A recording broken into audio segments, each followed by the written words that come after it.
सुप्रभात मुलांनो. परवा आपण राजकीय हक्क आणि नागरी हक्क या मुद्द्यावर शेवटी बोललो होतो आणि मी असं म्हटलं होतं की पुढच्या आपल्या चर्चेमध्ये हे दोन्ही मुद्दे मी तुम्हाला सांगते.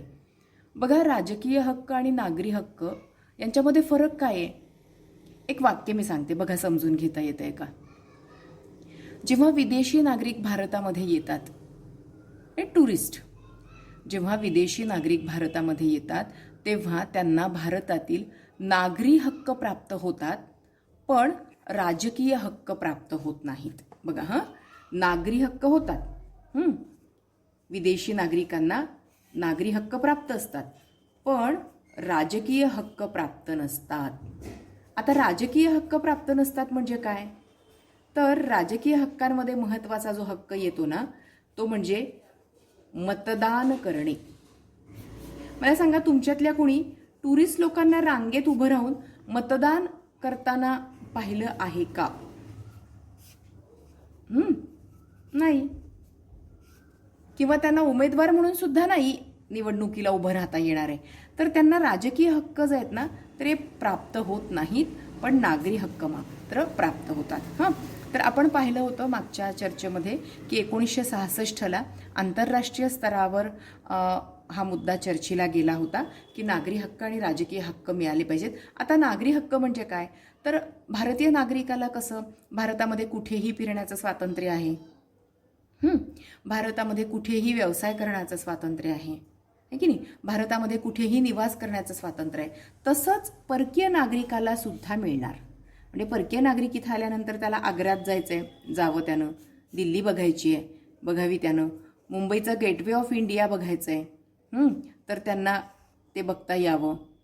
तर परकीय नागरी हक्क, परकीयांना सुद्धा नागरी हक्क प्राप्त होतील, परकीयांना नागरी हक्क प्राप्त होतील, पण राजकीय हक्क मात्र त्यांना मिळणार नाही.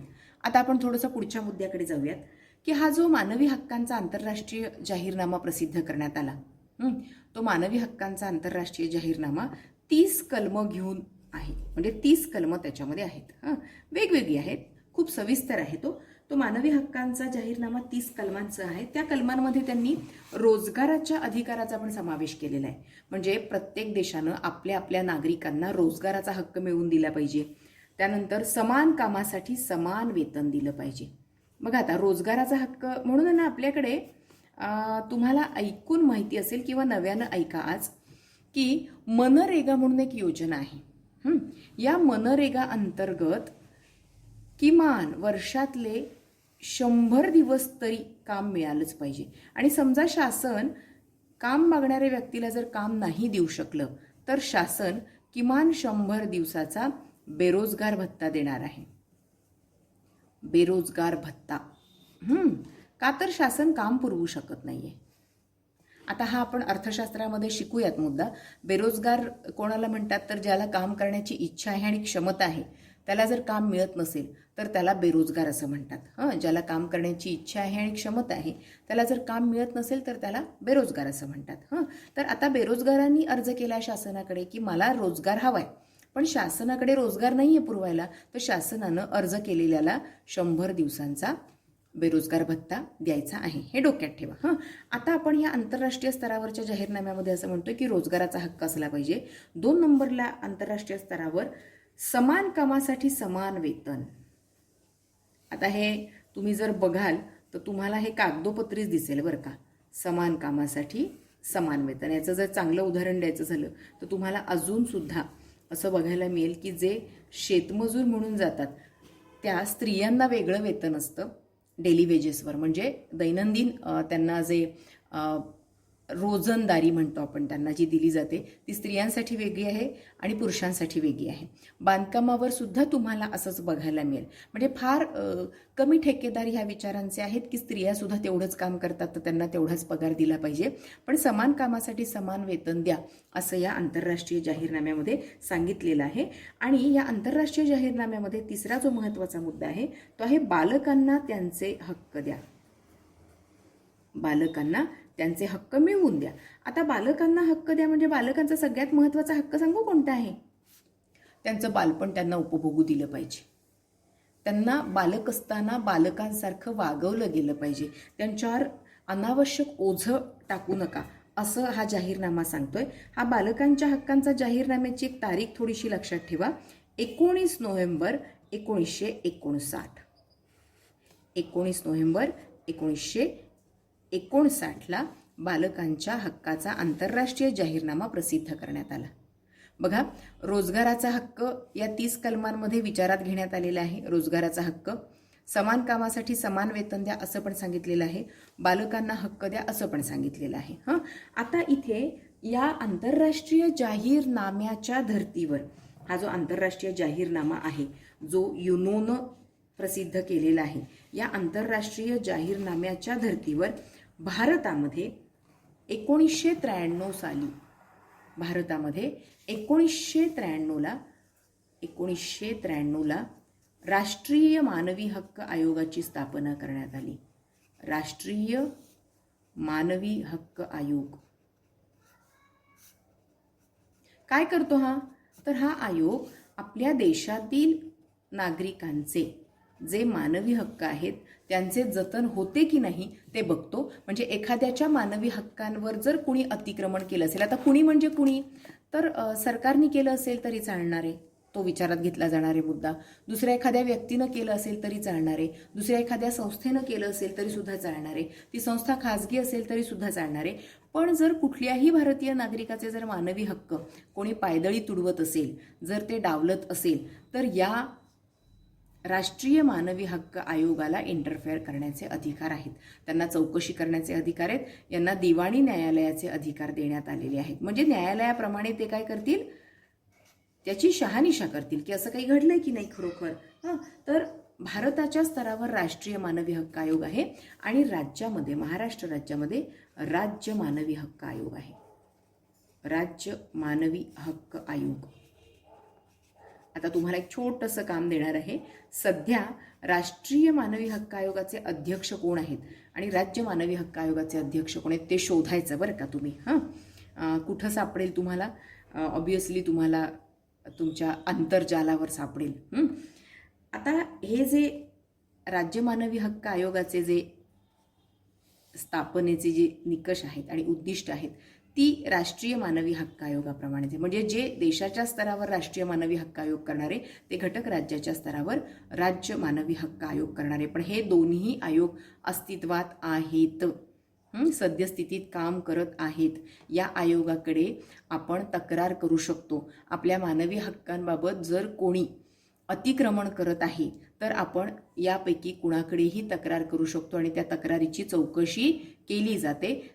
ते चौकशी करत असताना दिवाणी न्यायालयाचे अधिकार वापरतात. म्हणजे आपल्याला ज्यांनी कुणी चौकशी केलेली आहे त्याला बोलवलं जाईल, त्याचा जबाब लिहून घेतला जाईल, अशा पद्धतीची त्यांची कार्यपद्धती असते.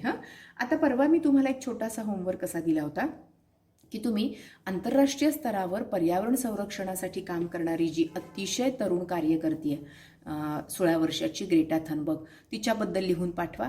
काही गुणी मुलांनी खूप छान लिहून पाठवलंय. ज्यांनी नाही लिहून पाठवलं त्यांनी प्रयत्न करा शोधायचा, आणि नाही सापडलं तर मला तसा निरोप द्या माझ्या फोनवर की ताई आम्हाला नाही मिळत आहे. म्हणजे मग मला काहीतरी करता येईल. पण तुम्ही काहीच नाही बोललात तर मला कसं समजणार आहे की तुम्हाला समजलं की नाही समजलं.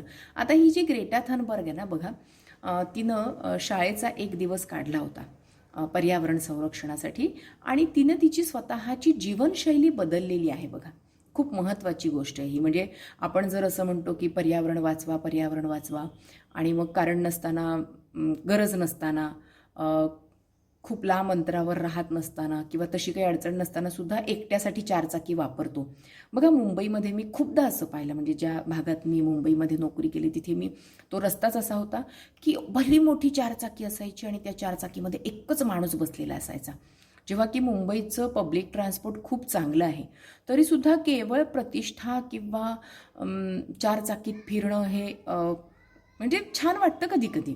तर इथे आपण पर्यावरण कार्यकर्ते आहोत तर आपल्याला हा अधिकार नाही असं तिनं मानलं आणि ती बोटीनं गेली होती बघा प्रवास करून.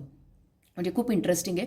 तिच्यावर तुम्हाला मी एखादं विशेष सदरच पाठवेल ग्रेटा थनबर्गवर, कारण ती खरोखरी त्या कामाला झोकून दिलेली आहे. त्यामुळे तुम्हाला पण ऐकायला आवडेल. तर तिनं ते सगळं जे काही ती सांगते ना, तर तिनं ते वस्तुस्थितीमध्ये आणलेलं आहे तिच्या वागण्यामध्ये, आणि म्हणून ती जगाच्या कानाकोपऱ्यात चर्चिली जाते, लक्षात ठेवा. कारण लक्ष असतं ना, की कार्यकर्ती म्हणवते ना ती स्वतःला, तर मग ती काय करते याच्याकडे लक्ष असतं. तिनं आणखी एक महत्त्वाचा निर्णय असा घेतला, की आपण ज्या वेळेला मांसाहार करतो त्यावेळेला आपण ही जी निसर्गाची साखळी असते, निसर्गाची स्वतःची एक व्यवस्था आहे, त्या व्यवस्थेमध्ये लुडबुड करतो. आणि म्हणून तिनं बघा ना, स्वीडनसारख्या देशामध्ये तिनं संपूर्ण शाकाहार स्वीकारला आहे आणि घरच्यांना पण तो स्वीकारायला लावला, घरच्यांनी पण पाठिंबा दिला. खूप इंटरेस्टिंग आहे हे सगळं, की तिनं हे केलं. म्हणजे हल्ली मांसाहाराचा खूप सहज पुरस्कार केला जातो ना, पण एक साधा मुद्दा नाही लक्षात घेतला जात, की आपली जी मानवी शरीर रचना आहे तीच मुळी मांसाहारासाठी नाही आहे. नाहीच, हे बोलूयात आपण कधीतरी नक्की. पण आपली शरीर रचना तशी नाही आहे. तर हे तिच्या लक्षात आलं, ती कार्यकर्ती बनली. म्हणजे आपल्याला यावर्षी नाही पण पुढच्या वर्षी चळवळ म्हणून एक धडा आहे. जेव्हा चळवळीमध्ये माणूस उतरतो त्यावेळेला त्याला स्वतःलाच त्यातल्या खूप गोष्टी कराव्या लागतात, कारण लोकांचं लक्ष असतं. नाही तर मग ते काय होतं, ते सगळं बोलणं निष्प्रभ होऊन जातं. तर ती म्हणून चर्चेत आहे, ती म्हणून मोठ्या मोठ्या संस्थांमध्ये जाऊन भाषणं करू शकते, कारण तिनं तिची जीवनशैली अगोदर बदललेली आहे. आणि मग ती सांगत आहे की पर्यावरणाचं रक्षण करण्यासाठी आपण एकत्र येऊयात. तर ज्यांनी वाचलं नसेल त्यांनी वाचा, किंवा मग आपल्या काही मुलींनी जे छान लिहून पाठवलं आहे, मुलांनी मुलींनी, ते मी तुम्हाला ज्यांना अडचण आहे त्यांना पाठवते. मी ग्रुपवर नाही टाकत सरसकट, ज्यांना अडचण आहे त्यांच्यासाठी पाठवते. आता या धड्यामध्ये आपण जो पुढचा मुद्दा बघणार आहोत ना, तो म्हणजे आपल्या पर्यावरण रक्षणासाठी ज्या आंतरराष्ट्रीय परिषदा झाल्या. म्हणजे पर्यावरण रक्षण हा मुद्दा तुमच्या लक्षात चांगला येतोय, तुम्ही छान लिहून पाठवताय म्हणजे येतोय. ज्यांना नाही समजत त्यांना मी सांगितलं की तुम्ही प्रत्यक्ष विचारा. तर इथे परिषदा झाल्या बघा आंतरराष्ट्रीय. म्हणजे तसं पाहायला गेलं तर 1970च्या दशकामध्ये आपण पर्यावरण संरक्षणासाठी आंतरराष्ट्रीय स्तरावर काम सुरू केलेलं 1970. आणि पहिला जो वसुंधरा दिवस होता ना, पहिला वसुंधरा दिवस, तो 22 एप्रिल 1970चा. 22 एप्रिल म्हणून 22 एप्रिल या दिवसाला वसुंधरा दिन म्हणून, वसुंधरा म्हणजे पृथ्वी, समानार्थी शब्द आहे तो, वसुंधरा दिवस म्हणून साजरा केला जातो बघा.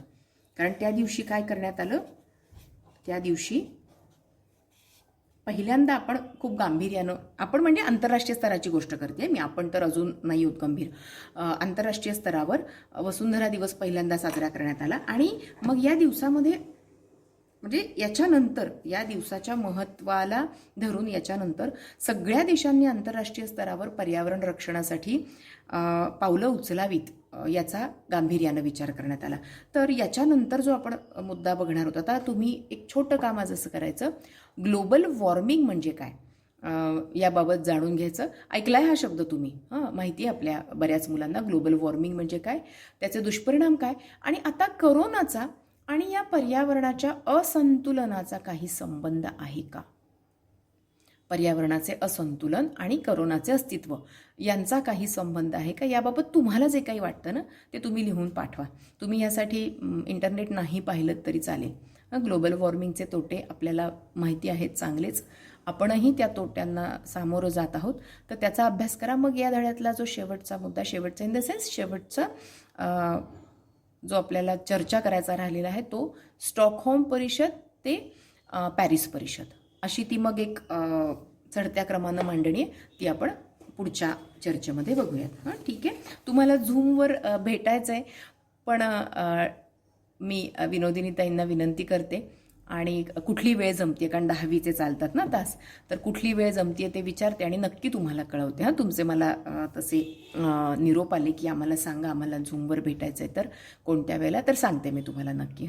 ठीक आहे. आज एवढंच. बघा, हे मुद्दे परत एकदा मी तुमच्यासमोर ठेवते. नागरी हक्क आणि राजकीय हक्क याच्यामध्ये फरक आहे. परकीय नागरिकांना फक्त नागरी हक्क आहेत, राजकीय नाही. 30 कलमं आहेत आंतरराष्ट्रीय जाहीरनाम्यामध्ये. त्यामध्ये भारतासाठी रोजगाराचा हक्क खूप महत्त्वाचा आहे. आजही कित्येक माणसांना काम नाही आहे. समान कामासाठी समान वेतन देणं अजून आपल्याकडे लागू नाही झालेलं. आणि बालकांच्या हक्कांबाबत जाणीव जागृती व्हावी यासाठी 20 नोव्हेंबर 1959ला जाहीरनामा प्रसिद्ध करण्यात आला आहे. 1993ला आंतरराष्ट्रीय स्तरावरच्या मानवी हक्कांच्या ज्या सूचना होत्या त्यांची अंमलबजावणी करण्यासाठी राष्ट्रीय स्तरावर मानवी हक्क आयोगाची स्थापना झालेली आहे. राज्यस्तरावर सुद्धा राज्य मानवी हक्क आयोग कार्यरत आहे. तुम्हाला या दोघांच्याही प्रमुख अध्यक्षांची नावं लिहायची आहेत. आणि 22 एप्रिल 1970ला आपण वसुंधरा दिवस साजरा केला. आणि 2 तुम्हाला छोटेसे गृहपाठ दिलेत, नीट ऐका म्हणजे समजेल. ठीक आहे, भेटूयात परत. बाय.